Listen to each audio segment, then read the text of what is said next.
Onde na Bíblia? Onde na Bíblia Jesus disse? E a igreja em Atos trabalhou dessa forma. Onde que a missão da igreja, porque é isso que diz a missão integral. A missão da igreja é a justiça social. Alimentar os pobres, eles falam, não é função do Estado, é função da igreja.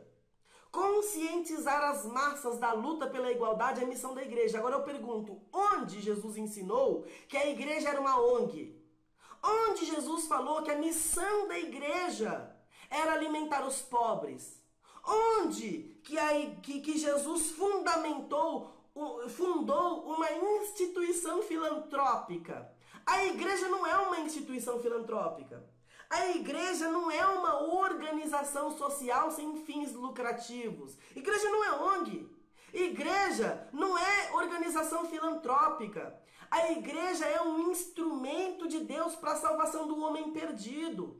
E o evangelho diz que o homem tem que ser generoso. Mas esse homem vai ser generoso se ele quiser. Esse homem vai ser generoso se ele quiser. É bom que ele seja? É bom que ele seja. É bom que nós, como cristãos, tenhamos a consciência abençoadora e, sobretudo com os nossos pobres, com os nossos necessitados. E para isso, abre a sua Bíblia, lá em Gálatas, no capítulo 6. Não erreis. Deus não se deixe escarnecer, porque tudo que o homem semear, isso também ceifará. Porque o que semeia na sua carne, da carne ceifará a corrupção. Mas o que semeia no corpo, no espírito, do espírito ceifará a vida eterna. E versículo 9, não nos cansemos de fazer o bem, porque ao seu tempo ceifaremos, se não houvermos desfalecido. Olha, nós temos o dever de fazer o bem? Temos, é nosso dever fazer o bem. Mas olha agora o versículo 10. Então, enquanto temos tempo, façamos o bem a todos, mas principalmente aos domésticos da fé. Você sabe o que a Bíblia está dizendo? A Bíblia está dizendo que a nossa obrigação é com os domésticos da fé. A igreja tem a obrigação de alimentar os seus famintos. A igreja não tem obrigação de alimentar os famintos do mundo. Embora a gente não pode descartar isso, porque se os nossos famintos estiverem alimentados, é claro que nós vamos alimentar os famintos do mundo, até porque nós vamos fazer isso de forma evangelística, porque a finalidade não é a barriga cheia. A finalidade de toda a ação social da igreja é a alma salva. Então, se você é pastor e tá me ouvindo, grava isso. Se você é pastor e está me ouvindo, grava isso. A finalidade da ação social da igreja não é a barriga cheia, é a alma salva. Esse é o objetivo da igreja, salvar almas. E se for necessário alimentar barrigas para isso, vamos fazer. Amém? Mas do que adianta o homem encher a sua barriga, conseguir igualdade social e perder a sua alma? De que adianta alimentar os famintos? E que adianta a gente fazer obras sociais de alguma forma e não levarmos a mensagem do evangelho? De que adianta a gente engajar politicamente numa luta em favor dos pobres e não de alguma forma alcançarmos a alma dele com a mensagem poderosa do evangelho? Então o evangelho ele nunca foi marxista. O evangelho ele tem como princípio fundamental a salvação de todos os homens. Olha o que a Bíblia diz, por exemplo, lá em Mateus capítulo 28, versículo 18. Jesus fala, é-me dado todo o poder nos céus e na terra. Eu sou o Deus Todo-Poderoso.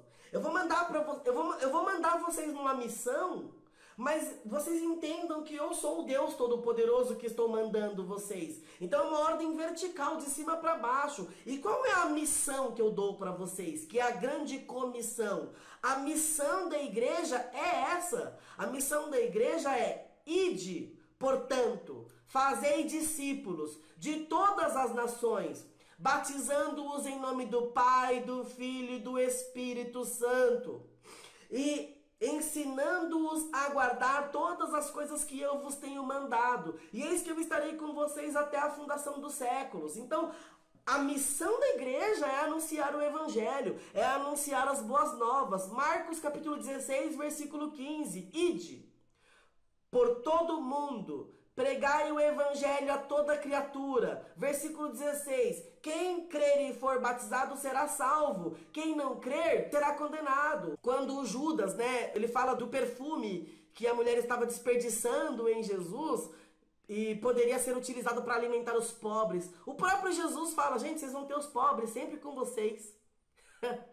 olha a mensagem de Jesus, percebe? Então, Jesus, ele nos ensina, sim, que nós não devemos ter apego com os bens materiais. Mas isso fala muito mais sobre mim do que sobre os pobres. Quando, por exemplo, os marxistas usam a passagem de Mateus capítulo 19 para falar lá do jovem rico, Lá no capítulo 19, do versículo 16 em diante, Olha o que vai acontecer. Chega um jovem e fala assim, Senhor, bom mestre. E aí ele fala assim, o que eu faço para herdar a vida eterna? Olha o que Jesus fala. Se queres, porém, entrar na vida, versículo 17, guarda os mandamentos. Deixa eu fazer uma pergunta para você. Guardar os mandamentos produz salvação em alguém? É possível ser salvo guardando mandamentos? Não. Não é possível ser salvo guardando mandamentos, porque a salvação não é pelas obras. Como diz Efésios, capítulo 2, versículo 8.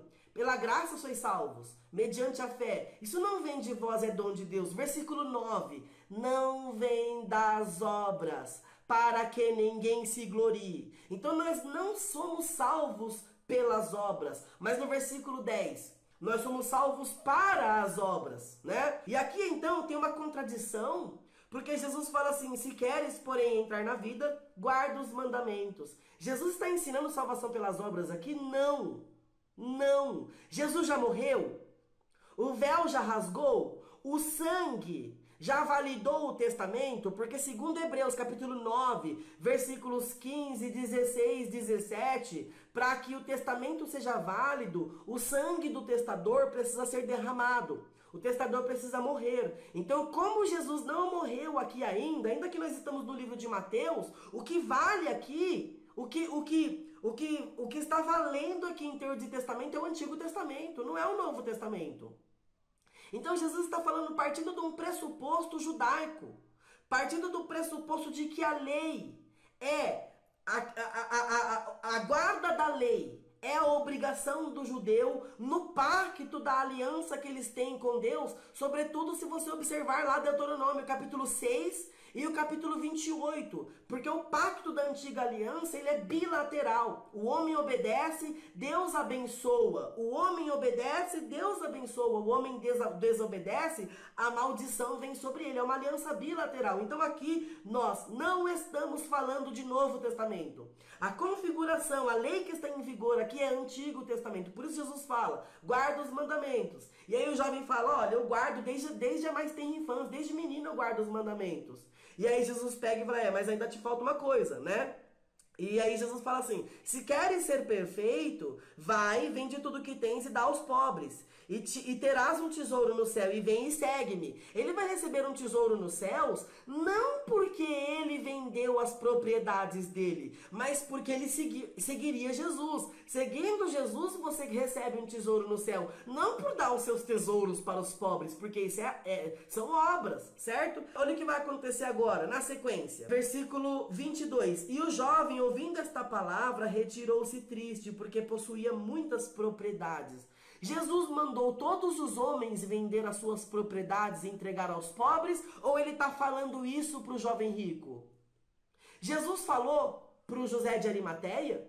Jesus falou para o Nicodemos era rico. Então, se é uma regra abrir mão de todas as propriedades privadas para ser salvo, então por que Jesus não ordenou que todos os ricos que o seguiam abrissem mão de todas as suas riquezas? Então o que Jesus está fazendo com esse jovem rico? Jesus está fazendo com esse jovem rico, mostrando para ele que o problema dele está no coração dele aplicado às riquezas. Porque lá em Mateus capítulo 6, no versículo 19, Jesus fala assim, olha, não acumuleis tesouro nessa terra por causa do ladrão, da ferrugem, da traça, não é? E aí Jesus fala assim, olha, lá no versículo 21, porque onde estiver o seu tesouro, o seu coração, o seu tesouro, lá também estará o seu coração.